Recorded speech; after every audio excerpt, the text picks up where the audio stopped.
What's going on, everybody? I'm your new host for Mavs Latest, Cody Brusso, covering your Dallas Mavericks for the 2025-2026 season. On today's episode, we're going to be getting into that 2025-26 Mavs roster. We're also going to be talking about the big game that starts it off. This is number 240, Mavs versus Spurs. Of course, we also need to talk about the starting five or potential starting fives for this Dallas Mavericks team. And we're going to be giving our season predictions on just how good we think this Mavericks team are. All that and more coming up next. Now, the roster has been finalized for the 2025-2026 season. Do I think that this roster is going to be the roster that we see at the end of the year? No, I totally do not think so. But Musa Cisse, Miles Kelly, and Ryan Nembhard do get those three two-way contracts rounding out this 18-man roster. Of course, Brandon Williams, P.J. Washington, Klay Thompson, D'Angelo Russell, Dwight Powell, Caleb Martin, Najee Marshall, Derek Lively, Kyrie Irving, Jaden Harden, Daniel Gafford, Cooper Flagg, Dante Exum, Anthony Davis, and Max Christie in no particular order is your 15-man roster. Albeit, Dante Exum, we have not seen him practice at all. He is still ruled out, and we don't know why he's ruled out. So, I think you need to be out of the roster. I don't think Dante Exum is such a great player that we need to be holding on to a potential spot, especially when we're in need of three-point shooting and shot making. But I digress. We'll get into that a little bit here. We're also looking at somebody like Caleb Martin. Yes, he's potentially going to be playing in the San Antonio game. They say he's getting touches and he is due back. Do I think Caleb Martin adds anything great to this team? No, I don't. So these are two guys that I could potentially see packaged around the trade deadline and us, adding some flair, adding some three-point shooting that we desperately need. Again, this is a three-point percentage team that is in the lower, the bottom five of the NBA at 31% shooting. And this is an NBA that shoots at about 38 to 39% making their three-point shots. Do I think Max Christie and some of those other guys are going to be able to boost those numbers up the more that they play? Totally. I get it. But I'm looking at this roster as a whole, and I do see holes in this roster where I think some finagling, some wheeling and dealing, it could definitely help us out. I definitely don't see, again, I don't see this being our end-all, be-all roster. But we will see this roster, of course, against the San Antonio Spurs. And we are going to see one of those two-way players for sure in Ryan Nembhard.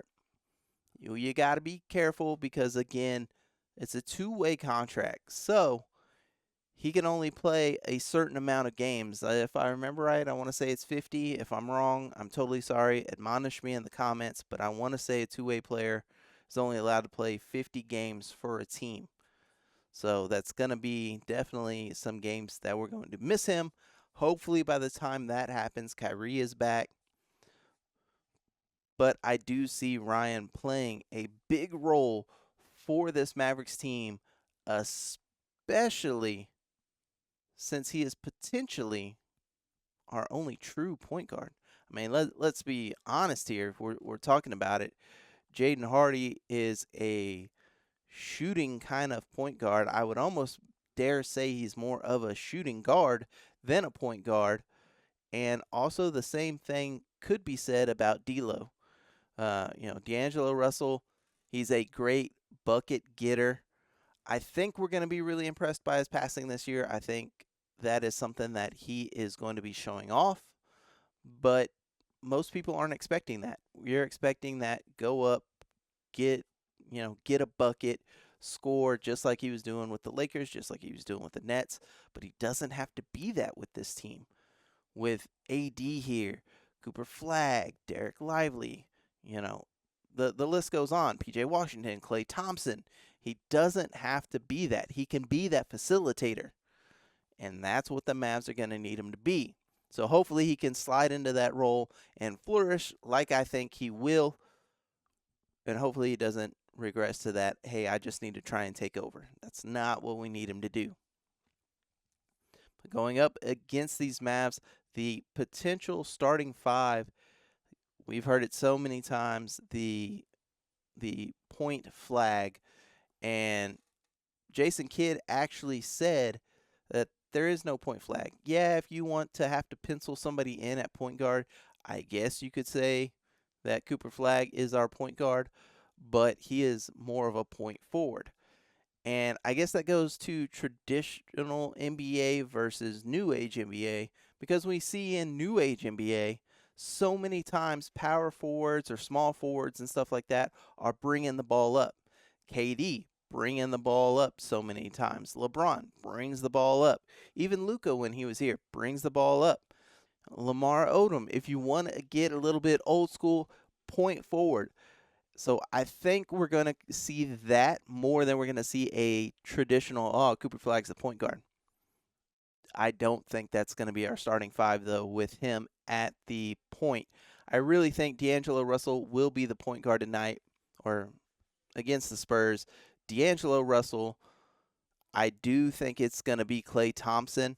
I think P.J. Washington is just going to be too valuable coming off that bench. Cooper Flagg will play the small forward. Anthony Davis will play the power forward. And Derek Lively playing the center position. Keep in mind, though, the Dallas Mavericks have the lowest percentage of playing their starters. So within 2 or 3 minutes, you're going to start seeing guys sub out. We may get Cooper Flagg running the point position very, very early in this game, but I don't see him starting the game at the point guard. I think that's going to be D'Lo. Depending on how it goes, again, we'll see a substitution very early. Ryan Nembhard, I think, will see significant minutes because, again, he's the only other pure point guard on this team, the only pure point guard outside of Kyrie. P.J. Washington, of course, will come off the bench, I think. Again, they have not announced, so I think it's going to be Najee Marshall, P.J. Washington, Ryan Nembhard, Max Christie. I think those guys are going to be our main guys coming off the bench. Daniel Gafford is a huge, huge question mark. He is making progress towards playing, and that's about all I've heard is he's making progress. So hopefully he's going to be able to play.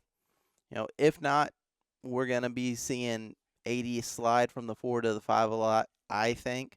I don't think we'll see Moussa Cisse quite just yet. I am excited about him getting a two-way contract, but I don't think we're going to see him here in this game. He's got to really build his game a little bit more. He's definitely going to be playing a lot for the Texas Legends.